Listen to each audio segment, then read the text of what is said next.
মেয়েটি একদিন মানে ডিনার ফিনার করে বাথরুমে গেছে, তখন পেছন দিক থেকে একটা সিটি আওয়াজ আসে, সিটি বাজায়। আচ্ছা, দেখা যায় কানের পাশ দিয়ে দুটো চুল, যেমন সেই সিনেমায় দেখায় না, নায়িকা উঠে যাচ্ছে, ফট করে দুদিকে চুলটা উঠতে শুরু করে দিল কিছুক্ষণ, মানে জাস্ট কয়েক সেকেন্ড। 2-4 মিনিট পরেই একটা বিশাল আওয়াজ হলো। বাড়ির লোকজন ছুটে গেছে, কী হয়েছে, মেয়েটা পুড়ে গেছে বাথরুমে, এবং রীতিমতো সে সেন্সলেস। এবং যখন শ্বশুর ডাকতে এসছে সন্ধ্যা, শুধু গায়ে নয়, দেখছে এই সব জায়গায় দিয়ে ব্লিডিং হচ্ছে। আমরা সিনেমায় দেখি না কোনো গ্যাং রেপ হচ্ছে এই যেমন হয়, ঠিক কোনো অবস্থা। প্রচুর পাশবিক অত্যাচার হয়েছে। পাশবিক অত্যাচার। যখন এটা হতো তারপরে অন্তত 45 মিনিট মেয়েটা নড়তে পারতো না। আচ্ছা, তুমি আমাকে একটা কথা বলো, এই যে তোমার কাছে যারা আসে, যেটা বলছিলে বান মেরেছে, এটা বুঝবে কি করে? দেখো, আমি সত্যি কথা আজকাল বলি, সবাই দেখেছো তো, বাড়ির সামনে নিজের সাথে ওই নজর টিকা যেটা বলে ওটা লাগায়, নজরের হচ্ছে স্টিকারটা লাগিয়ে রাখে, যাতে হুতুরে জিনিসপত্র হলে কি স্কিনের উপর এফেক্ট করে খুব। দেখো, আত্মা সর্বচত্বরে আছে। এই তোমার এখানে বসে আছে, এখানে নেই, তাহলে আমাদের দেখার মতো ক্ষমতা নেই।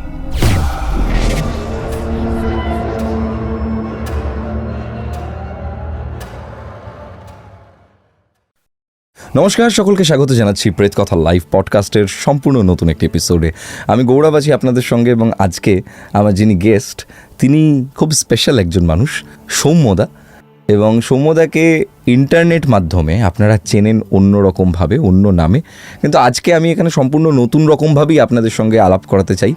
আমার আজকে গেস্ট সৌম্যদা, যিনি আজকে আমাদেরকে শোনাবেন একটা দুর্দান্ত ঘটনা, এবং তার পাশাপাশি থাকবে আমাদের বেশ কিছু তন্ত্র, অ্যাস্ট্রোলজি, অকাল্ট নিয়ে কথাবার্তা, যেগুলো ডেফিনেটলি আপনারা শুনতে সব থেকে বেশি পছন্দ করেন। এবং সৌম্যদার কন্ট্যাক্ট নাম্বারও দেওয়া থাকবে, আপনারা চাইলে এনার সঙ্গে যোগাযোগও করে নিতে পারেন। তো এই কথাগুলোতে তো আমরা যাব ধীরে ধীরে, কারণ আমাদের পডকাস্ট এখন সবে শুরু হলো, এরপর অনেকটা পথ আমাদেরকে গল্প করতে করতে সামনের দিকে এগিয়ে যেতে হবে। আপনারা শুনুন আজকের এই পডকাস্টে, টিউন থাকুন এবং শেয়ার করুন বন্ধুদের সঙ্গে। শুরু হচ্ছে আজকের পডকাস্ট। সৌম্যদা, কেমন আছো? খুব ভালো আছি, তোমার এখানে এসে তো খুব ভালো লাগছে। অ্যাস্ট্রোলজার মানুষ তুমি, তোমার হাতে একটা পাথর নেই? অ্যাস্ট্রোলজার হলেই পাথর পড়তে হবে এরকম তো আমার লাগলে তো আমি জেনারেলি দেখেছি অ্যাস্ট্রোলজারদের হাতে পাথর থাকে। হ্যাঁ, হয়তো তার দরকার তাই পড়েছে, আমার দরকার নেই তাই পড়িনি।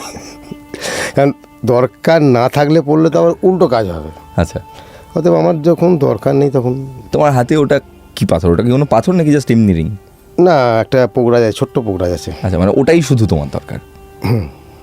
ওইটুকুনি। আমি অ্যাকচুয়ালি যত অ্যাস্ট্রোলজার দেখি সবারই হাতে দেখি পাথর, প্রচুর সোনা গয়নাও থাকে, তোমাকে একদম অন্যরকম দেখলাম। মানে আমি একটু নর্মাল থাকতে ভালোবাসি। কোথায় থাকো তুমি? হাওড়ায়। না, চেম্বার কোথায় করো? আমার নিজস্ব চেম্বার হচ্ছে মন্দিরতলা, নবান্ন মন্দিরতলা, প্রাইম লোকেশনে। আর আমার রাসবিহারিটাও তাই, রাসবিহারি, একদম রাসবিহারি মোড়ে, বচ্চন ধাবার উল্টো দিকেই। আর কত বছর ধরে করছো? 26। 26 বছর ধরে অ্যাস্ট্রোলজি করছো? বয়সটা অনেক বেড়ে গেছে দেখে মনে হয় না। বললাম না কেন, সিক্রেট শুনবো, কিন্তু সিক্রেট আমরা আরও অনেক আলোচনায় যাব। আমি সবার আগে তোমার কাছে একটা ঘটনায় যাই, কারণ আমাদের প্রেত কথার যারা অডিয়েন্স, যারা আমাদের ফ্যামিলির লোক, তারা সবাই আসলে ঘটনা শুনতে খুব ভালোবাসে। এবং তোমার কাছে যেই ঘটনাটা আজকে রয়েছে, আমরা সেই ঘটনাটা দিয়ে আজকের এপিসোডটা শুরু করি। চলো। লাইক করবেন, কমেন্ট করবেন। আপনিও যদি আমাদের এপিসোডে আসতে চান, তাহলে 9875476704 এই নাম্বারে ভয়েস করে পাঠিয়ে দেবেন ঘটনা। আপনার ঘটনা সিলেক্ট হলে আমরা আপনাকে ডেকে নেব আমাদের স্টুডিওতে, এবং আপনি আপনার ঘটনা শোনাবেন গোটা পৃথিবীর বুকে থাকা সমগ্র বাঙালিকে। শুনুন আজকের পডকাস্ট। আমি বলি প্রথমেই যে দেখো, বহু মানুষ ভূতকে বিশ্বাস করে না। ভূত অনেকে বিশ্বাস করে না। আর সরি টু ইন্টারাপ্ট, আমাকে বহু মানুষ এটাও বলে যে তোমরা এত ভূতের গল্প বলো, এত ঘটনা বলো, তোমরা নাকি দেখেছো। আমি তো কোনোদিনও ভূত দেখলাম না, এরকম বহু মানুষ প্রশ্ন করে। আমি একটা কথা বলে নিই তার আগে, মানে যেহেতু আমার অনেক পডকাস্টে অনেকে অনেক কথা বলেছে, যারা বিশেষ করে ভূত বিশ্বাস করে না, আরে অনেকে তো ভগবান বিশ্বাস করে না, আর এখন তো মানুষ বিশ্বাস করে না, তো ভূতকে কী করে বিশ্বাস করে বলো? কিন্তু দেখো, অ্যাস্ট্রোলজার তান্ত্রিকের কথায় নয়, আমি মনে করি যে কোনো তান্ত্রিকের কাছে এসে বা অ্যাস্ট্রোলজারের কাছে এসে বা কোনো শ্মশানে গিয়ে ভূত আছে কিনা জানার কোনো প্রয়োজন নেই। সব থেকে বেস্ট হচ্ছে, সবাই এখন ওলা উবের চড়ে, তো 10টা ওলা উবেরের লোককে জিজ্ঞেস করবে ড্রাইভারকে, 2জন বলে দেবে, কারণ তারা মুখোমুখি হয়। মানে বলছো তারা দেখে? আর আমি এই জাস্ট কিছুদিন 1.5 মাস আগে এই বিশ্ব বাংলার ওখানে একটা মেলা হয়েছিল, তো আমি ফ্যামিলি নিয়ে যাচ্ছিলাম, তো যে উবেরটা বুক করে যাচ্ছি, তো ঠিক বিশ্ব বাংলার আগে বাঁদিকে 2টো বিল্ডিং আছে, একটা ক্রিম কালার একটা হোয়াইট কালার। তো আমাকে বললো, স্যার এই হোয়াইট কালার বিল্ডিংটা কোনোদিন আসবেন না। আমার যদিও যাওয়ার কোনো দরকার নেই। কেন? বলে জানেন না ওখানে ভেতরে চার্জ দেওয়া যায়, ওই জন্য আমি গাড়িটা নিয়ে রাত্রিরে চার্জ দিচ্ছিলাম। সে জামা ধরে টানছে, চুল ধরে টানছে, দরজা খুলে দিচ্ছে, বলছে লাস্ট টাইম বাধ্য হয়ে আমি গাড়ি নিয়ে বেরিয়ে এলাম। এই যে জিনিসগুলো যেগুলো হয়, আমার মনে হয় যেটা যে এই আত্মাগুলো আসলে ওখানেই ফেসে থাকে। দেখো, আত্মা সর্বচত্বরে আছে। এই যে তোমার এখানে বসে আছে, এখানে নেই তা নেই, আমাদের দেখার মতো ক্ষমতা নেই। হ্যাঁ, যেমন অনেকে আমরা ভগবান বিশ্বাস করি, কিন্তু ভগবানকে কি দেখতে পাই? তো এই যারা ভূতে বিশ্বাসী নয়, যারা সমস্যায় পড়বে তখন তারা বিশ্বাস করতে বাধ্য হবে। যখন যারা ঠাকুরকে বিশ্বাস, ভগবান নেই, ও যখন বিপদে পড়ে তখন ভগবানের কাছেই যায়। ভূত নেই, যখন পাল্লায় পড়বে তখন আমাদের মানুষকে স্মরণ করবে। হ্যাঁ, করছে আর কি। সরি, আমি যেটা এবার মেন পয়েন্টে, হ্যাঁ, ঘটনাটাই আমি একটা জিনিস দেখলাম। আমার রিসেন্টলি কিছুদিন আগে একটা ঘটনা ঘটেছে।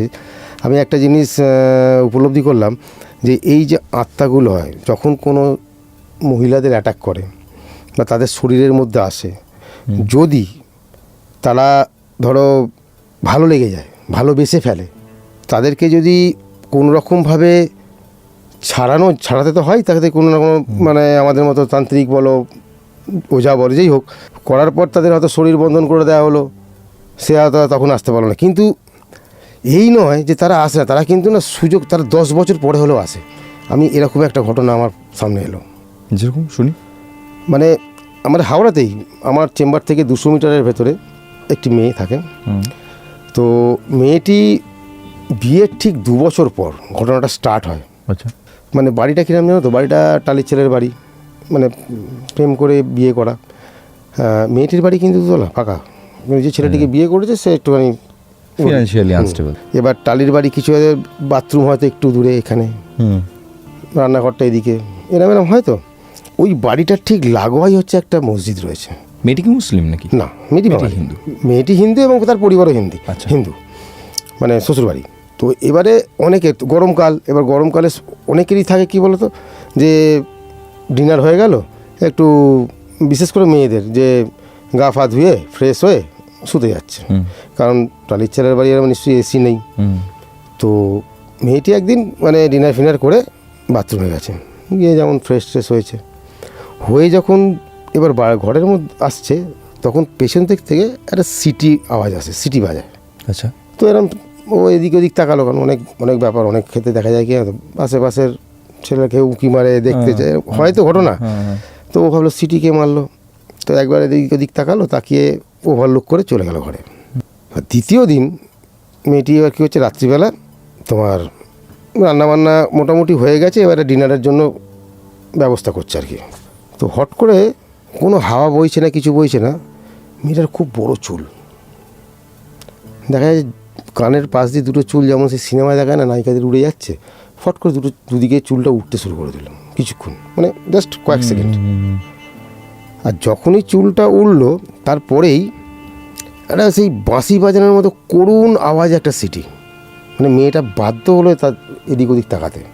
আচ্ছা, তারপরে যখন ডিনার ফিনারের শেষে যখন ও বাথরুমে গেল, ওয়াশরুমে আবার যাওয়ার 2-4 মিনিট পরেই একটা বিশাল আওয়াজ হলো।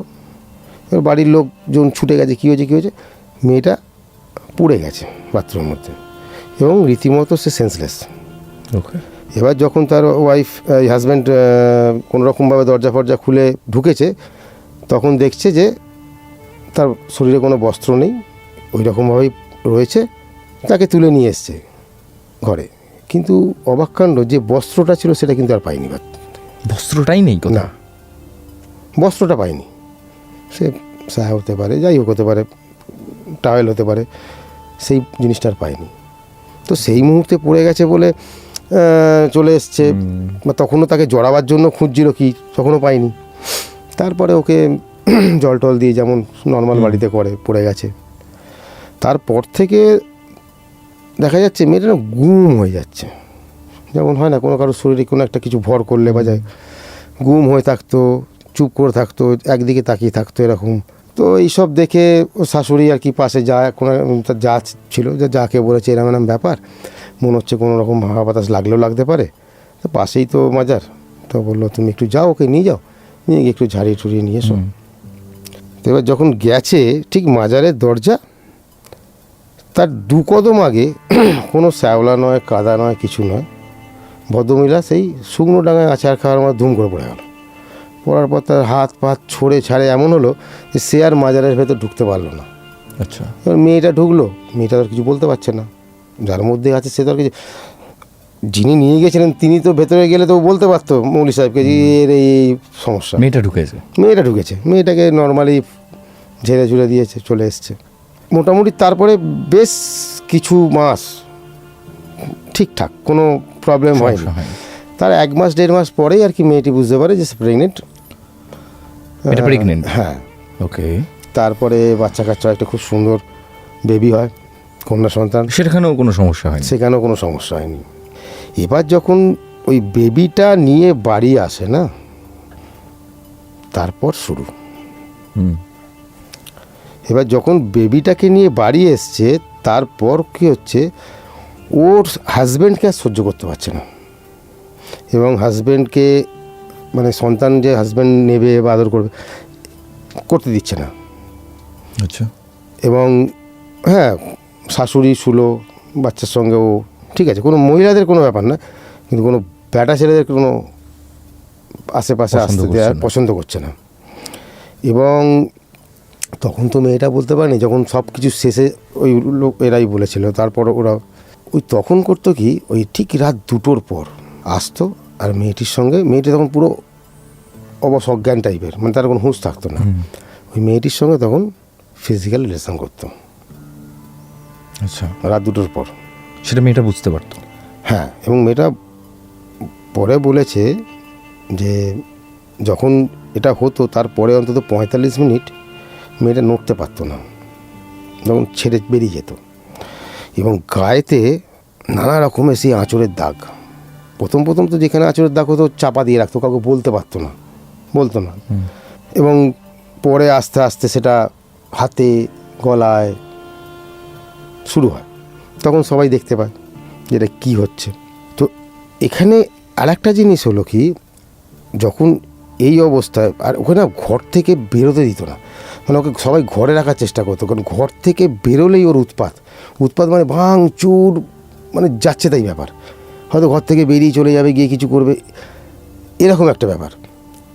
আর তখন না ও কিছু খাবার খেত, ভয়ঙ্কর খিদে, বিশেষ করে চিকেনের খুব ভক্ত ছিল, মানে চিকেন যে যখন হয়তো 1 পিস কি 2 পিস খাওয়াতো, 500-700 মাংস খেয়ে নেবে, এরকম একটা ব্যাপার।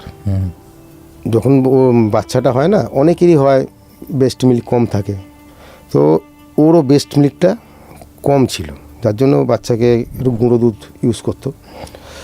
কিন্তু ও বলছে যেদিকে যে মানে যখনই ওই মশারির ভেতরে বসে যখন বাচ্চাকে কোলে নিত, তখন ও দেখতো কেউ একটা মশারির বাইরে বসে আছে, একটা ছায়া দেখতে পেত। এবং আস্তে আস্তে দেখলো যে ওর ব্রেস্ট মিল্কটা যেটা ছিল না, তার থেকে অনেক গুণ বেড়ে গেল। আচ্ছা, ওই ছায়াটা দেখার পর, ওইটা 1 দিন 2 দিন দেখার পরেই না, ও দেখছে ওর যেটা আর কি ব্রেস্ট মিল্কটা যেরকম ছিল কম, তার থেকে নর্মালি অনেক বেশি স্টার্ট হলো। এবং যখনই হয়তো বাচ্চাকে লেফট সাইডের ব্রেস্টটা করছে, তখন দেখছে যে অনুভব করছে যে রাইট সাইডেরটাকে কেউ মানে ইউজ করছে, যেমন বাচ্চারা খায়, সে ব্রেস্ট মিল্কটাই কেউ সে অনুভব করতো। এবং মেয়েটা ফিল করতো কিছু হচ্ছে। এবং তারপরে যখন হয়ে যেত, তারপরে দেখতো যে ওই টোটাল ব্রেস্টটা না পুরো সেই কালশিটে পড়ে যেত। এবং সেটাকে জন্য সে ডাক্তারকেও দেখাতে গেছিল, কিন্তু ডাক্তার তার কোনো মানে সমাধান হয়নি। আর ওটা কী করতে জানো তো, ঠিক ধরো ওই 4:30 সময় যেই আজানটা হতো না, ওই 4:30 থেকে 7টা 7:30 পর্যন্ত মেয়েটা না একটু গুম হয়ে ঘরের মধ্যে থাকতো। তারপরেই তাণ্ডব, যদি দরজা খুলে দেওয়া হয়। আর ওই তোমার সারা গায়েতে ওই দাগ, ডাক্তারের কাছে গেছে, ডাক্তার নিজেই বুঝতে পারছে না কি। হুম। এরপর মানে কি বলবো, কিছু কিছু সময় বেটার থাকতো, সব সময় তো নয়, সকালের দিকে হয়তো। এর যেমন এটা নেগেটিভ, কিছু এমন জিনিস দেখা গেছে যেগুলো মানে মানুষ হকচকিয়ে যাবে। যেমন ধরো যখন নর্মাল থাকে, হয়তো ও তো ফ্ল্যাটের দোতলায় থাকতো, ধরো ওকে নিয়ে নিচে কেউ কোনো কথা বলছে যে ওর এরম হয়েছে, ওকে নিয়ে কোনো, ও উপরে বসে বসে শাশুড়িকে বলতো ওই নিচেও আমার বিষয়ে কথা বলছে। আচ্ছা। কে ঢুকছে, কে ফ্ল্যাটের গেট দিয়ে ঢুকলো, সব ওপরে বসে বসে। যখন খুব একটু বেশ ভালো করতো তখন হয়তো শাশুড়ি বললো যে এখন ঠিক আছে চলো একটা কাজের মধ্যে রাখলে হয়তো বেটার থাকবে। তখন যদি ওকে বললো যে দেখ ঠিক আছে এক কাজ কর না বাবা, একটু চাল বেছে দাও বা কি, বলছে সেকেন্ডের মধ্যে 1-1.5 কিলো চাল বেছে দিচ্ছে। হয়তো তাকে আনাজ কাটতে দিল, তার মোটামুটি 10-15 মিনিট লাগার কথা, তাকে আনাজটা দিয়ে চলে গেছে, গিয়ে হয়তো 2 মিনিটও হয়নি ফিরে এসছে কুচি দিতে, দেখছে আলু দিয়ে যদি চলে যায়, গিয়ে হয়তো পটল নিয়ে আসতে গেলে এসে দেখলে আলু কাটা হয়ে গেছে। এত ফাস্ট কাজ করছে। এটা তো ও করছে না সাধারণ।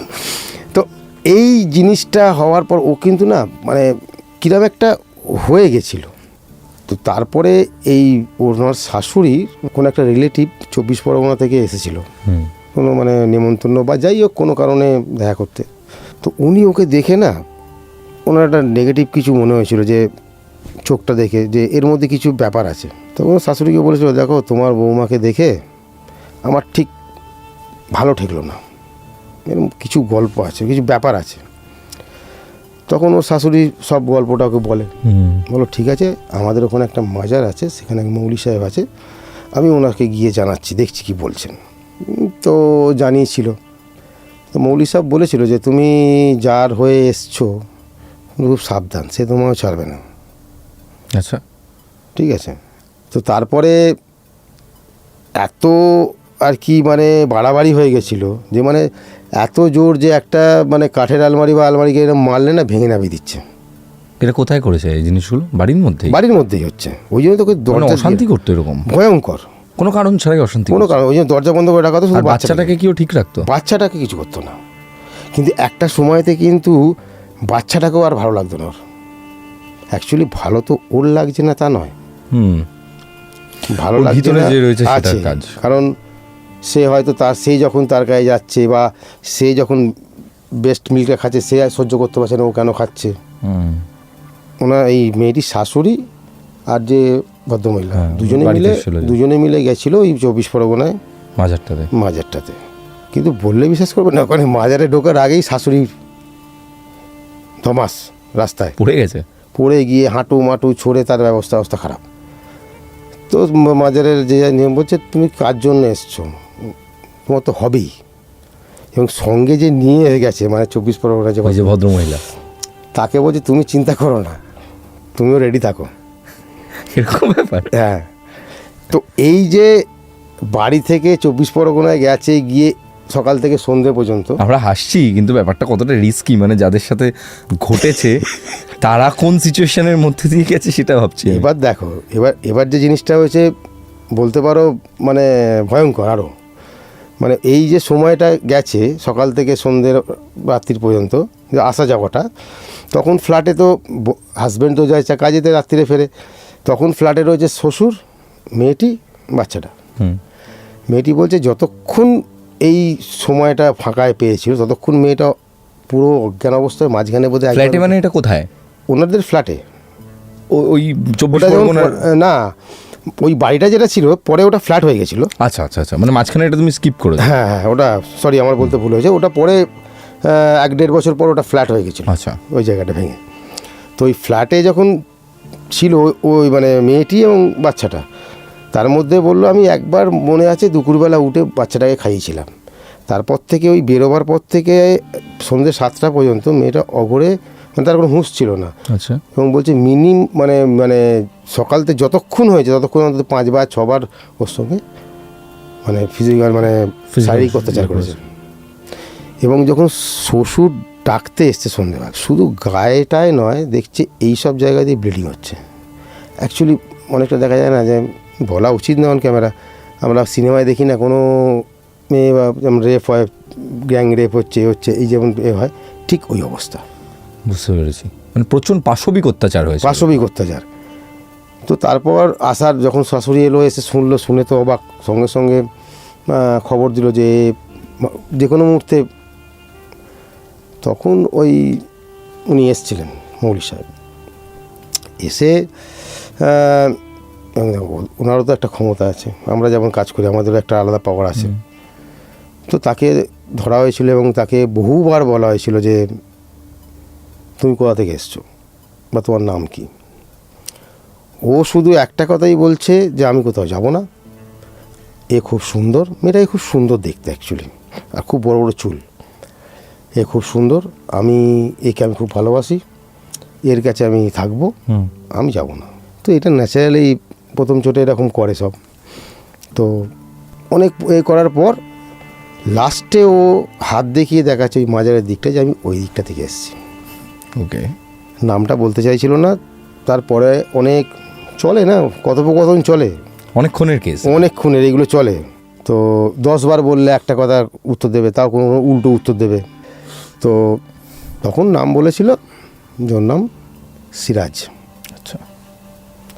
তো তারপর যিনি ছিলেন উনি ওকে ওনার শরীর থেকে সরিয়ে দিয়ে, মেয়েটির শরীর থেকে সরিয়ে দিয়ে ও শরীর বন্ধন করে কবজ টবজ সব। তারপর থেকে মোটামুটি 10 বছর মেয়েটি খুব ভালোভাবে সংসার করছে, মেয়েও বড় হয়ে গেছে, 12 বছর বয়স, প্রায় 11-12 বছর। এবারে ঘটলো কি, আমার সঙ্গে পরিচয় হলো এই কারণে, বা আমার কাছে এলো এই কারণে যে 10 বছর পর দেখো, আমাদের কাকার কবজ সাবিজ থাকলে রাত্রে শুলে অনেক দিন থাকলে, যদি লাল কাড়ে থাকে চান করলে ছিঁড়ে যায়, অনেক সময় গলা থেকে খুলে যায়, বিছানাতেই পড়ে থাকে। তো এরকমই হয়তো ঘটনা ঘটেছে, বিছানায় হয়তো গলা থেকে কুড়িভাবে খুলে গেছে। তখন ভেবেছে 10 বছর হয়ে গেছে, আর কি হবে, তো কবজটা বোধহয় কোথাও রেখে দিয়েছে। তার 1 থেকে 1.5 মাস পর আবার স্টার্ট, 10 বছর পর। কি বলছো? 1 থেকে 1.5 মাস পর একই জিনিস, একদম ফার্স্ট স্টার্টিং ঝামেলা দিয়ে শুরু, ভাঙচুর, বরকেই। এবার তখন শাশুড়ি আর হাজব্যান্ড দেখছি গলা ফাঁকা। এবার ওরা তো জানে না ও কবজটা কোথায় রেখেছে বা কী, তখন খুঁজে পাচ্ছে না। তো ওদের বাড়িতে একটি ছেলে যেত, মানে বলতে পারো ওনার হাজব্যান্ডের আর কি বন্ধু, সে আবার সূত্রে আমার সঙ্গে পরিচয় আছে, জানে। তো সে বাড়িতে গিয়েছিল, সব শুনেছে। অ্যাকচুয়ালি ওরা তখন প্রথম ট্রাই করেছিল কিন্তু ওই মৌলী সাহেবকে, কিন্তু উনি বার্ধক্যজনিত জন্য ওনাকে খুঁজে পায়নি, উনি অসুস্থ না নেই আর জানে না, তো পাইনি ওনাকে। তো তখন এদের বলে তাই এরকম ব্যাপার কী করা যায়। তো তখন ওর পরিচিত, যে আমারও পরিচিত, সে তখন আমার কথা বলেছে যে এই পাশেই আছে তোমাদের দাদাকে, আমি 10-12 বছর ধরে চিনি। তখন আমার কাছে আসে, এসে তো মানে কি বলবো, প্রথমে এসে বলেছিল, তারপরে আসতে চাইনি। তখন আমি বেশি দূর নয় আমার এখান থেকে, তো একবার আমি গেছিলাম। তো যাওয়ার পর অনেক কষ্ট তাকে খামাখায় নিয়ে গিয়ে যোগ্য করেছো। যোগ্য প্লাস ওকে মায়াঙেরই আমার কবজ দিতে হয়েছে বাধ্য হয়ে, মানে অন্যান্য কোনো এতে নয়। আমি মায়াঙের কবজ, মায়াঙের জল, হ্যান ত্যান করে অনেক করে, তখনও যখন আমি মানে যজ্ঞে বসেছি, তখনও ওটা আমার দেখা আছে। অ্যাকচুয়ালি ব্যাপারটা হচ্ছে সিরাজ বলে যে ছেলেটি, ও ছিল মুসলিম। অ্যাকচুয়ালি ও একটি বাঙালি মেয়েকে ভালোবাসত। আচ্ছা। কিন্তু বাঙালি আর মুসলিমের মধ্যে হয়তো বাড়ি থেকে বিয়ে দেয়নি, বা মেয়েটা হয়তো, এটা কি বলেছে ওখানে? এটা পরে জানা গেছে যখন আমি ওকে নিয়ে বসছিলাম। আচ্ছা, এগুলো বলে, নিজেরাই বলে না, ওদের মুখ থেকেই বেরোয়। এই যে বললো না, হ্যাঁ, আমি প্রেত কথাতে এমন প্রচুর ঘটনা পাই যেখানে আমি দেখি যে হচ্ছে এরকম কেসে ওরা নিজেরাই বলে যে হ্যাঁ, ওরা আদার্স থরি কোনো আত্মা এসে বলবে, কোনো মুক্তি চায় বোধ হয়, ওরা বেসিক্যালি মুক্তিই চায় আমার। না, অ্যাকচুয়ালি মুক্তি নয়, ব্যাপারটা কি জানো তো, আমি আগেও বলেছি, মৃত্যুর পর যারা ধরো অপঘাতে মৃত্যু হয় না, তাদের জন্ম অত সহজে হয় না। এবং যারা অপঘাতে হয় তারা তো কোনো না কোনো একটা রিজনে আত্মহত্যা করেছে, তো সেইটাকে খুঁজে বেড়ায়, কারণটাকে খুঁজে বেড়ায়। কারণটাকে ধরো এই যে ছেলেটি সিরাজ বলে, ওই মেয়েটিকে প্রচণ্ড ভালোবাসতো, কিন্তু পায়নি বলে সে সুইসাইড করেছে। এবং ওই রকমই একেও দেখতে সুন্দর, এরও অনেক বড় চুল, একে নজরে নজরে রেখেছে, যার জন্য এর প্রতিও ও একটা আকৃষ্ট হয়ে গেছে। আচ্ছা, তুমি তো ওকে কামাখ্যায় নিয়ে গিয়ে তারপরে যজ্ঞ করলে? হ্যাঁ, ও fix প্রথমে হলো। বাড়িতেই ওকে ব্যবস্থা করা হয়েছিল, চেষ্টা করেছিলে বাড়িতে? বাড়িতে ওকে শান্ত করা হয়েছিল, তার আগে তো হয়নি। বাড়িতে শান্ত করে অনেক কিছু করে তারপর তাকে নিয়ে যাওয়া হয়েছে, নাহলে এইরকম কেউ মানে কামাখ্যা বা তারাপীঠ বা কোথাও নিয়ে যাওয়া সম্ভব না। মানে এইরকম পেশেন্টকে? এইরকম পেশেন্টকে এটা নিয়ে যাওয়া সম্ভব না, একে বাড়িতেই শান্ত করতে হবে, বাঁধতে হবে। তুমি বাড়িতে চেষ্টা করেছিলে কিছু? মেয়েটার বাড়িতে? হ্যাঁ, মানে চেষ্টা করেছিলে? হ্যাঁ, ওটা তো করা হয়েছে, তারপরেও হয়নি? না, নিয়ে যেতে হয়েছে, নিয়ে গেছি, পরে তাকে বাঁধতে হয়েছে আমার তার বাড়িতে। ওকে, শান্ত করে তারপরে? তাকে শান্ত করে বাঁধতে হয়েছে। তো এখন মেয়েটা সুস্থ আছে? একদম। তোমায় বলছি, আমি একটা ছোট্ট কেস বলছি, ঘটনা।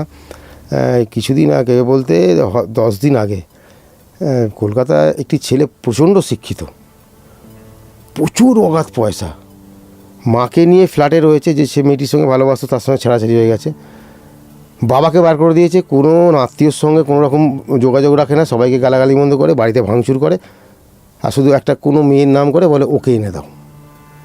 আচ্ছা, এরকম। তা ওর মাসি আমায় ফোন করে বললো যে আমার দিদিকে তো মারধর, এই ব্যাপার, আপনি কিছু একটা। আমাদের এরকম আছে যে মায়াঙেরই কিছু, যে তাকে বসিয়ে বার করতে হবে, এরকম কিছু না, কিছু পদ্ধতি আছে আমাদের। তো আমি কিছু জিনিস দিয়ে দিয়েছিলাম, একটা জল দিয়েছিলাম যে তুমি জলটা খাওয়ান অন্য জলের সঙ্গে মিশিয়ে, কবচটা আপাতত বালিশের নিচে রাখুন, নর্মাল হলে পরিয়ে দেবেন। আমাকে আজকেও তোমরা এখানে বসার আগেই ফোন এসেছিলো। ঠিক আছে, এরকম অবশ্যই। কালো জাদু করেছে ছেলেটা বলছে যে আমার শরীর থেকে যেন ওটা কি বেরিয়ে গেল, হালকা হয়ে গেলাম। আচ্ছা, একে ভূতে ধরেছিল? ভূতে না, এগুলোকে না ভূতে বলে না, ভূতে হলে আর একটু আমাদের করতে হয়, কসরত করতে হয়। এগুলো হচ্ছে ওই ধরো জিন চালান, পেট চালান। চালান করেছে? চালান করেছিল, পাগল করে দেওয়ার জন্য, বান মারা, এসব জিনিস হয়। তুমি যে মায়াং যাও, তুমি মায়াংয়ের মানে পুরোটা এক্সপ্লোর করেছো ভেতরে গ্রামে? ওখানে তো একটা লেভেল পর্যন্ত যেতে দেয় মোটামুটি 70%, 75%। কি দেখেছো ভিতরে? দেখো, মায়াঙে যেটা আগে একটা ভয়ঙ্কর যে জিনিসটা ছিল, এখনও ভয় পায় সবাই। আসামের সব লোক এখনও ভয় পায়, অনেক লোক। তুমি এখন যদি আসামে গিয়ে বলো, বা কামাখ্যা মন্দিরে তোমার কোনো পরিচিত ব্রাহ্মণ থাকে, যে কেউ বলে দিল যা ওর কাছে পুজো দেবে, তুমি তাকে গিয়ে বলো যে আমি একটু মায়াং দেখবো, সে বলে আমি কোনো রিস্ক নেবো না। এখনও ভয় ভীতি রয়েছে। কেন? আগে যারা যেত তারা আসতে পারতো না, নানারকম একটা অন্যান্য, মায়াংটা একটা অন্যরকমের। তুমি গিয়ে কিছু ফেস করেছো? আমি খারাপ কিছু অলৌকিক কিছু দেখেছো? অলৌকিক বলতে অনেক কিছু দেখেছি। কি দেখেছো বলো? মানে ওদের কিছু কিছু জিনিস আছে, মানে প্রথম কথা বলি যে কামরূপ ডিস্ট্রিক্ট শেষ নদী, তারপরে মায়াং ডিস্ট্রিক্ট চালু, একটা ছোট বাজার আছে। আচ্ছা, আমি যাইনি কখনো। বাজারটা ক্রস করার পরে এবার মায়াং ডিস্ট্রিক্ট শুরু, মানে এবারে ধরতে পারো তুমি সিটি, যে পল্টন বাজার থেকে সিটি থেকে 70 কিলোমিটার ওপর হচ্ছে মায়াং।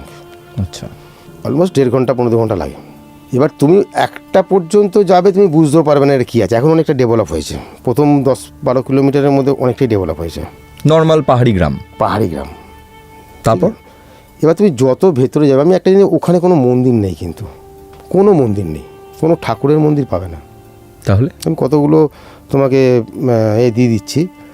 ওখানে যারা সাধনা করে, যারা এসব কাজ করে, সব শিবের পুজো করে, এবং যে যা নিজের বাড়িতে প্রতিষ্ঠা করা আছে। আচ্ছা, একদম আলাদা। আর ওখানে যারা সবার অর্ডার, এখনও পর্যন্ত অত বসতি হয়নি ওখানে, কম লোকজন থাকে অনেক। প্রথম 10 কিলোমিটারের মধ্যে তবু আছে, তারপরে তুমি আর কিছু খুঁজে পাবে। আচ্ছা, তুমি ওই প্রথম 10 কিলোমিটারের পর গেছো? আরও 20 কিলোমিটার। আরও 20 কিলোমিটার গেছো? আমি তো কি দেখেছো ওই 20 কিলোমিটারটা? কি না, আমি যখন লাস্ট একটা জায়গায়, প্রথম দিনের কথা বলছি, ফার্স্ট একটা জায়গায় চলে গেলাম, গিয়ে ড্রাইভারটা খুঁজছে কোন দিকে যাব।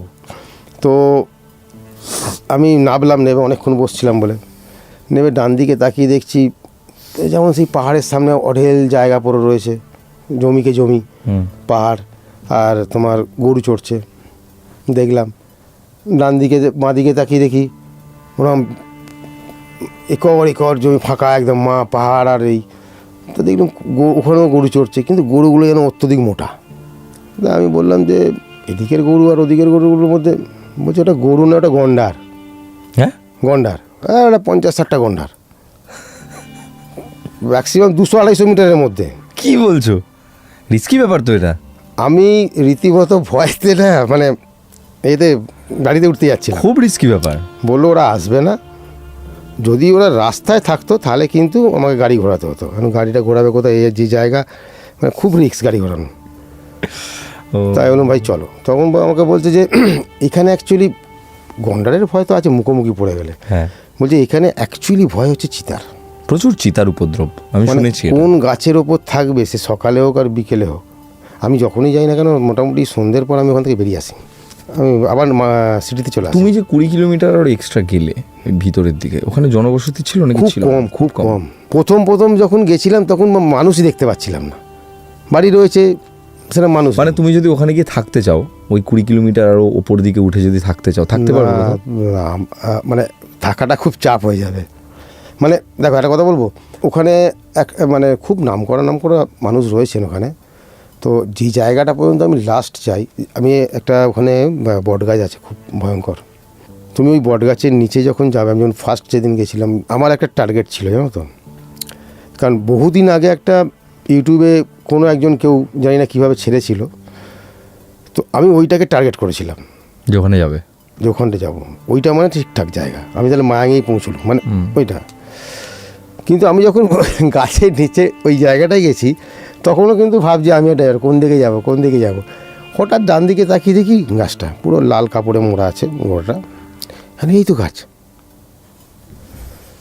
এবং ওখানে একজনই ওখানকার তান্ত্রিকে না কেউ মানে ফ্রন্টে আসতে চায় না, ওখানকার নিয়ম আছে কিছু। যে তান্ত্রিককে যে বট গাছকে দেখিয়েছিল, আবার টার্গেট সেই ছিল, যে আমি জানি ঠিকঠাক, তাহলে মানে ওখানে গিয়েই পৌঁছেছি। আমি কথা বলেছো তান্ত্রিক? না, তার কথা কি, তার সঙ্গে এখন কাজ করি আমি বসে। হ্যাঁ, তার নাম হচ্ছে কেশব, আমি বলে দিচ্ছি, কেশবনাথ, ঠিক আছে।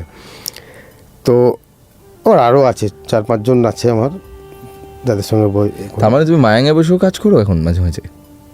আমি তোমাকে ছবি দিয়ে দেবো মায়াঙ্গের সব। আমার ওখানে কিভাবে তন্ত্র হতো আগেকার দিনে, কিভাবে বাঘকে বশ করে রাখছে, সেসব আর কি করা আছে, লেখা রয়েছে সব। লেখা মানে মূর্তি টুর্তি সব রয়েছে। আচ্ছা, বা কী কী জিনিস দিয়ে এরকম একটা আছে, ওর আমি তোমার ভিডিও ছবি পাঠিয়ে দেবো, দিয়ে দেবো, ও সব রয়েছে আমার কাছে। এই যে তুমি তো তোমার এত বছরের কেরিয়ারে তো প্রচুর নিশ্চয়ই এরকম ভুতুরে কেস, বানমারা কেস এসব তো পেয়েছো। আর ভূত, আমি না সত্যি কথা বলছি, মানে আমি চাই মন থেকে, অতটা চাই না, কারণ যারা ভূতকে আমাদের যখন পডকাস্ট বেরোয় দেখবো অনেকে, আমি এখন কমেন্টগুলো দেখি না, অনেককে ভূত নিয়ে আমাদেরকে অনেক ভালো মন্দ কথা বলে। তো মাঝে মধ্যে মনে হয় যে আমরাই কেন দেখি, এরা কেন একটু ফেস করে না। আমি বোলপুরে গিয়ে ফেস করেছি। কী দেখেছো? আরে বোলপুরে একটা, আমি নাম বলবো না রিসর্টটার, মানে আমার যাওয়ার কথা ছিল না, কিন্তু আমার একটা ডগ আছে, হ্যাঁ ম্যাক তার নাম, তো ওকে নিয়ে যেতে হবে বলে আমি গাড়ি নিয়ে রিসর্টে, ওখানে তো এখন ডগ তো সব জায়গায় রাখে না। এবার আমি ওখানে 3টে ঘর নিয়েছি, আর ওখানে ডরমেন্টারি রুমটা নিয়েছি। ডরমেন্টারি রুমেতে 3টে বেড আছে ছোটো ছোটো। তা আমি যাকে নিয়ে গেছি 3 দিন ছিলাম। প্রথম দিন না ও বুঝতে পারেনি, ওকে নক করেছে রাত্রিবেলা। আচ্ছা, ও একাই ছিল। দ্বিতীয় দিন কী হয়েছে, ওই রিসর্টের লোকেরা সব জানে, ওরা তো জানেই। ও হট করে রিসর্টের লোকটা ওটা বাইরে দাঁড়িয়ে বোধহয় বিড়ি সিগারেট খাচ্ছিল 11টার সময়, শীতকাল। তখন রিসর্টের লোকটা, ছেলেটা এসে বলছে শুয়ে পড়ো, 11টা বেজে গেলে আর কেউ ডাকলে দরজা খুলবে না। এবার ঠিক আছে, দরজা বন্ধ করার পর ওর তখন টনক নড়েছে, কেন 11টার পর বললো, কেন খুলবো না, কেন খুলবো না। যেই না বলা 11:30 12টার পর থেকে ওকে মানে রীতিমতো কি বলবো, দরজা জানলা ওই ঠান্ডায় জোরে পাখা চালিয়ে কম্বল চাপা দিয়ে শুয়ে পড়েছেন। এবং আমার মেয়ে একটা এতে ছিল ঘরে, আর এখনকার দিনে মেয়েদের দেখে, ছেলে মেয়েদের দেখে 2-2-2:30 পর্যন্ত সেই ফোনেতে একটা, হ্যাঁ মেয়ে বলছে বাপি 12টার পর থেকে ভয়ঙ্কর কুকুর চেঁচাচ্ছে। আর কাছে কিন্তু জানো আমি মানে জানলা খোলেনি, ভেতর দিয়ে মানে যেন কী সব একটা ছায়া যাচ্ছে, এদিক যাচ্ছে ওদিক যাচ্ছে, কী সব হচ্ছে বুঝতে পারছি না। পরের দিন সকালবেলা উঠে আমার ড্রাইভার বলছে দাদা আমি চললুম, তুমি যাও নাহলে গাড়ি রইলো, আমি চললাম। কেন বলছে এই ব্যাপার। তাকে অনেক কষ্টে, ভাই আজকের দিনটা থাক, মানে নেই কোথাও, এটা আমি খুব এরকম ফেস করতে না বেশ ভালোবাসি। ভৌতিক জিনিসপত্র হলে আমার খুব মজা লাগে, আমি ভয়ও লাগে। আমি বহু জায়গায় পেয়েছি। আমি তোমার স্পট বলে যেতে পারি। বলো তাহলে আমি যাবো ওরকম জায়গায়। আমি আমার পাড়ার কথা বলছি, একটা ছিল মিষ্টির দোকান ছিল, তার পেছনেই ওই ভ্যানঘর যেখানে রান্না হয়। তো যে মালিক সে তার খুব স্বাদের কারবার, সবার স্বাদের। তো সে সুইসাইড করেছিল কারণবশত। এবার পেছন দিকে ভ্যান সব তো বন্ধ, এবার ভ্যান ঘরেতে সব কড়া হাঁড়ি বা তোমার ভাতা ফাতা খুন্তি। এই বিল্ডিংয়ের নিজের যে থাকতো, আমার বন্ধু থাকতো, ওর বউ থাকতো, বলতো আর বলো না, রাত্রিবেলা রাত 2টোর সময় দেখছি সেই যেমন সেই কড়া নাড়ছে। ছানা মারে, ছানা কাটাচ্ছে, কে ক্ষীর মারছে, সেই আওয়াজ হচ্ছে, আর মনে হচ্ছে রান্না করছে, হচ্ছে কেউ নেই। এগুলো এগুলো এগুলো সত্যি এগুলো আছে। আমরা সত্যি কথা যদি বলো, আমি ফেস করতে চাই না বিশেষ করে, কারণ ওই যে যারা আসছে আমার কাছে মানে প্রায় দিনই আসে। আচ্ছা তুমি আমাকে একটা কথা বলো, এই যে তোমার কাছে যারা আসে, যেটা বলছিলে বান মেরেছে, এটা বুঝবে কি করে? দেখো আমি সত্যি কথা আজকাল বলি, সবাই দেখেছো তো বাড়ির সামনে নিজের সাথে ওই নজর টিকা যেটা বলে ওটা লাগায়, নজরের হচ্ছে স্টিকারটা লাগিয়ে রাখে যাতে নজর না লাগে। বান মারলে নজরও পেছন দিকে চলে যাবে। হ্যাঁ, বান এক তো কি করে মারে, আর 2 নম্বর বান মারলে বুঝবো কি করে যে বান মেরেছে? আমি এই বান মারার কিছু সিমটম আমি আর একটা প্রোগ্রামে বলেছিলাম, তারপর থেকে না বিশ্বাস করো ঝড়ের মতো ফোন আমার কাছে। বলো তুমি এখানেও বলো। মানে আমি বলেছিলাম যে আসলে তবে অনেক মানুষ আছে, আমি বলে দিচ্ছি, অনেক মানুষ আছে প্রচণ্ড ভুগছে, বিছানায় পড়ে রয়েছে, কোনো কারণ নেই, ডাক্তারের কাছে যাচ্ছে, ডাক্তার দুনিয়ার রিপোর্ট করাচ্ছে, কিন্তু রিপোর্টে কিচ্ছু বেরোচ্ছে না। এমন কেস আমি দেখেছি, কিচ্ছু বেরোচ্ছে না। আমি তো বলেছি, আপনারা শুধু একটা জিনিস যারা আছে দেখবেন, চুল উঠছে, চুল সবারই ওঠে, মেয়েদের একটু বেশি ওঠে, কিন্তু একটা লিমিটেশনের বাইরে যখন ওঠে না, লিমিটের বাইরে, তখন মানুষ বুঝতে পারে যে হ্যাঁ আমার চুলটা অত্যধিক উঠছে। চুল ওটা একটা সিমটমের মধ্যে। সেকেন্ড হচ্ছে দেখবেন বুক ধরপর করা। তৃতীয়ত হচ্ছে স্কিন ডিজিজ একটুখানি কিছু হলেই সেকেন্ড 1000 ওষুধ খেয়ে যাচ্ছে, সারছে আর না। স্কিন ডিজিজ, তলপেটে যন্ত্রণা হওয়া, অনেক সময় দেখা যায় খুব বাড়াবাড়ি হলে অনেক দিনের বান বুঝতে পারছে না, দেখা যায় যে নাইকুণ্ডলের ভেতর দিয়ে র্যাশ বেরোচ্ছে। আচ্ছা, পায়ের তলায় জ্বালা করছে, চলে যাবে একদম পায়ের তলায়। ভুতুড়ে জিনিসপত্র হলে কি স্কিনের উপর এফেক্ট করে খুব? ভুতুড়ে জিনিস বলতে কীরকম বলতে চাইছো? ধরো কাউকে ভূতে ধরেছে বা তার আশপাশে এমন না, ও না, এটা বানের ক্ষেত্রে, বানের ক্ষেত্রে হয়। ভূতের সঙ্গে এসবের, ভূত তখন অন্য, ও চোখ মুখ আসবো, এই গল্পটায় আসবো। আমি আগে বানটা শেষ করে নিই। যে এই ধরো বান মারলো, এর মানে কি রকমের বান হয়? হ্যাঁ, শুকনো বান, জ্বালা বান, মানে গা জ্বলবে, ওই যে বলুন পায়ের তলা জ্বলে যাচ্ছে। আমার সামনে বসে আছে হাওড়াতে মেয়েটি, কলকাতার অনেক দূর থেকে এসছেন। এই যখনই আমি বলেছি এই সিমটমগুলো, এবং সত্যি কথা বলতে মানে ভালো বাড়ির ভালো এডুকেটেড পার্সেন্ট, কে সিএসসিতে কাজ করে, কে পোডকাস্টে, মানে হয়তো আমি নামগুলো বলে ফেলছি, তারা হয়তো করবে, মানে ভয়ঙ্কর তা শোনার পর বলছে দাদা আমার ঠিক এই আপনি যা বলছেন এইগুলোই আমার হয়। মানে প্রথমে এমন হলে ডাক্তারের কাছে যান, ডাক্তার যদি কোনো সমাধান না হয় ডাক্তারের কাছে গিয়ে তাহলে এখানে আসুন। কোনো সমাধান তো পেতে হবে। একজন ডাক্তার যদি কোনো সমাধান না করতে পারে সেই সময়, কিছু না পেলে সে কিসের ওষুধ লিখবে? আরে তোমাকে আমি একটা কথা বলি, আমার এটা আমি বহুবার বলেছি, আমার অডিয়েন্সরা জেনে গেছে, ওরা বলবে এবার যে পচে গেছে দাদা গল্পটা।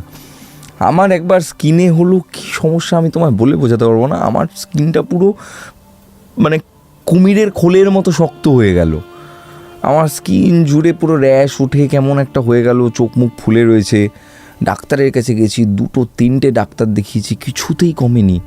এবং অনেকটা টাইম যাওয়ার পর তারপর আমি মানে এমন একজন ডাক্তার দেখিয়েছি যিনি কিনা মানে খুবই নাম করা ডাক্তার, সবাই নাম করা ডাক্তার, কলকাতা শহরে তো ভালো আমি পিয়ারলেস হসপিটালে দেখিয়েছি, মানে এরকম ভালো জায়গায় দেখিয়েছি। লাস্টে আমি একটা খুব ভালো ক্লিনিকে গেছি, মানে সেলিব্রিটিসরা ট্রিটমেন্ট করান ওখান থেকে আর কি, জানি না একমাত্র এখানে গেলে যদি আমার কিছু হয়।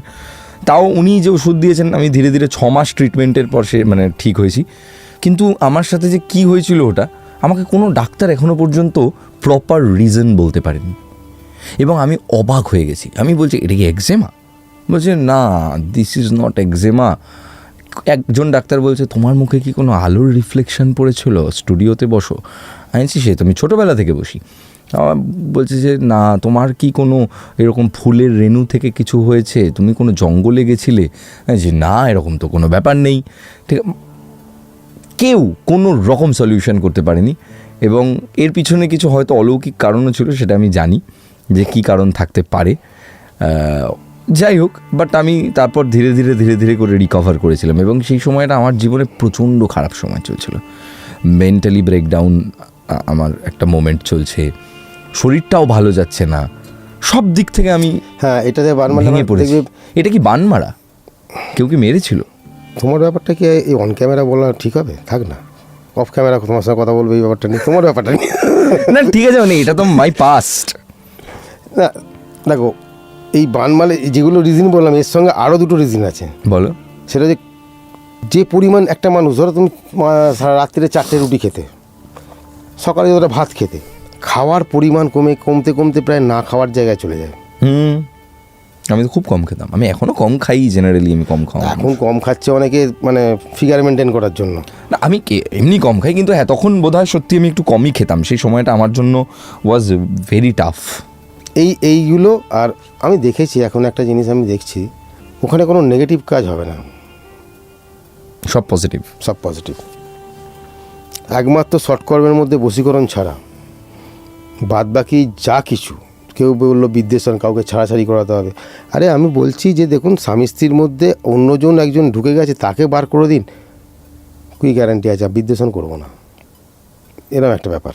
আচ্ছা, তার এটা তো করুন, আমার সঙ্গে করতে দিন, সেটাও করবে না। আসলে ওইখানে যা কিছু আছে আমি বলে দিই, মন্ত্রটাকে পর্যন্ত বশ করে। বিকজ আমি যখন ফার্স্ট যেতাম বসতাম ওনার সঙ্গে, এখন যেমন ওনাদের সঙ্গে পুরো কাজের সঙ্গে ওই কাজ আমি করি, ওই মন্ত্র আমার পেয়েছি। যখন বসতাম তখন প্রথম দেখতাম যে হয়তো লক্ষ্মীর মন্ত্র পড়ছে কোন একটা, ধনদা কবচের জন্য বা কিছু দেওয়ার জন্য লক্ষ্মীর মন্ত্র জানি যে হ্যাঁ এই এতটা। তারপরে দেখি আরও মন্ত্র পড়ছে, আমি এটা কিসের মন্ত্র? মানে ওনাদের জিনিসটা হচ্ছে বশীকরণ, মানে ওই মন্ত্রটাকেও বশীকরণ করছে যাতে মন্ত্রটাও কাজে লাগে, যার জন্যই এতটা যে কোনো কাজ ওখানকার প্রচণ্ড পাওয়ারফুল।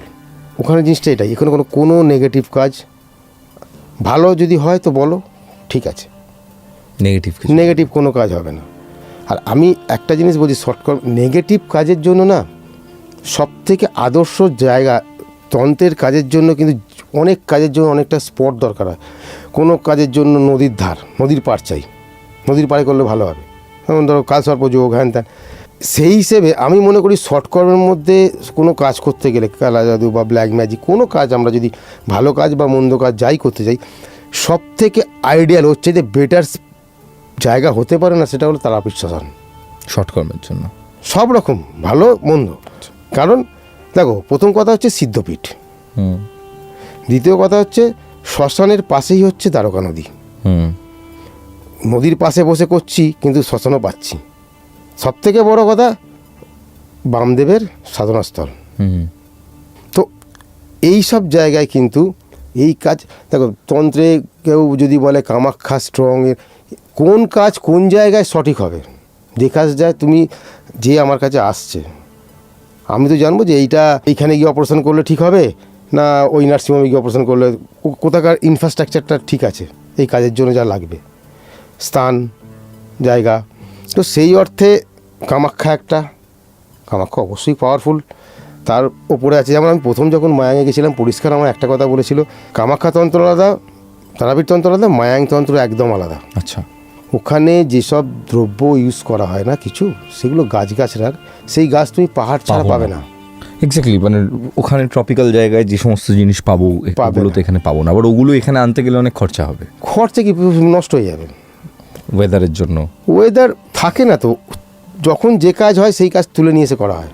আচ্ছা, আমি যতই ওখানে গিয়ে যেমন বলছি যে মায়াঙের, হ্যাঁ পেয়েছি, আমি এখনও বলছি অন ক্যামেরা বলেছি আমি পেয়েছি, আমি মায়াংতন্ত্রের মন্ত্র কাজ পেয়েছি, পরিপূর্ণ না হলেও কিছু হলেও পেয়েছি।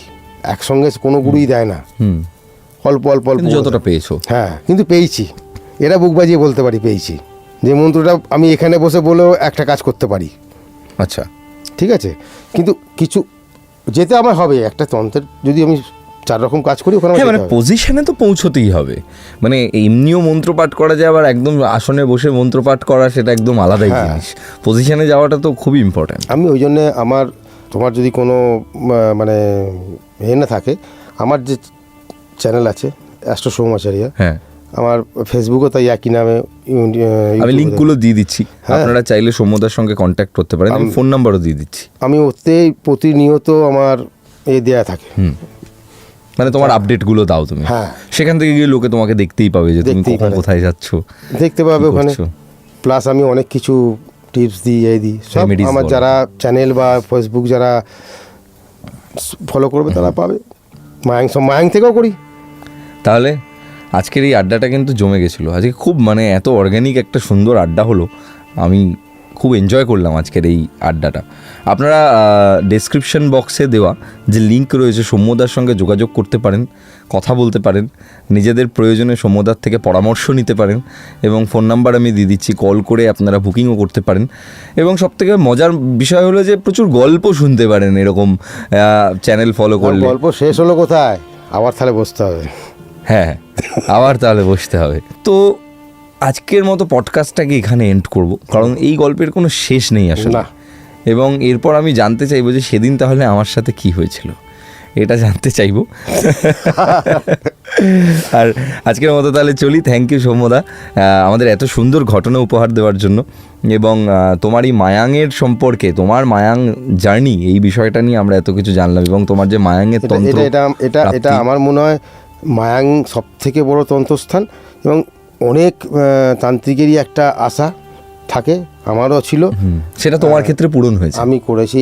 এটা আমার, এবং ভবিষ্যতে আরও পূরণ হতে থাকবে। হ্যাঁ, আমি মাসে দুবার তো ওখানে থাকি, 5-6 দিন ওখানে থাকি, মাসে 2বার যাই প্র্যাকটিস করতে। হ্যাঁ, যেতেই হয়। ওখানে না গেলে আমি কারো কাজ করতে পারবো না, কারণ আমি বললাম না, দ্রব্য ওখান ছাড়া নেই। আমি একটা জিনিস, কিছু জিনিস সামথিং চালানোর জন্য এখানে আমি করে দিতে পারি, যেটা মন্ত্রের দ্বারা সম্ভব। কিন্তু আমাকে যদি যা কিছু করতে হবে, আমি ওখানে গিয়েই করতে হবে। যতদিন যেতে পারবো ততদিন এই তন্ত্রটা চালাতে পারবো। যেতে পারবে উপরওয়ালার কৃপা, ভালোবাসা, আশীর্বাদ, এবং এত মানুষের ভালোবাসা, এত মানুষের সাপোর্টে নিশ্চয়ই চলতে থাকবে। আজকের মতো চললাম, টাটা। দেখতে থাকুন প্রেতকথা লাইভ পডকাস্ট। প্রত্যেক শুক্রবার এবং রবিবার আমাদের প্রেতকথার অফিসিয়াল ইউটিউব চ্যানেলে আমাদের এপিসোড শুনুন, এবং গৌরব তপাদার ব্লগসে মঙ্গলবার করে এবং শনিবার করে আমাদের এপিসোড দেখতে থাকুন। আজকের মতো চললাম, এখানে গল্প নয়, ঘটনা শোনানো হয়।